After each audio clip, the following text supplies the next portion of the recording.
الرحيم قل إن كنتم تحبون الله فاتبعوني يحببكم الله ويغفر لكم ذنوبكم والله غفور رحيم قل أطيعوا الله والرسول فإن تولوا فإن الله لا يحب الكافرين إن الله اصطفى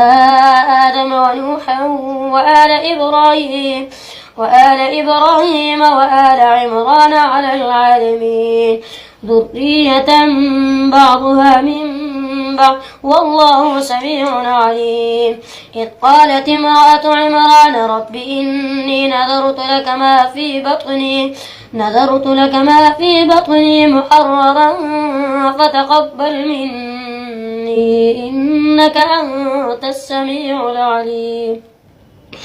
فلما وضعتها قالت رب إني وضعتها أنثى والله أعلم بما وضعت وليس الذكر كالأنثى وإني سميتها مريم وإني أعيذها بك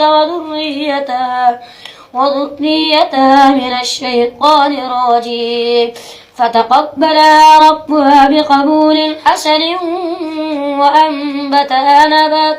وأنبتها نباتا حسنا وكفلها زكريا كلما دخل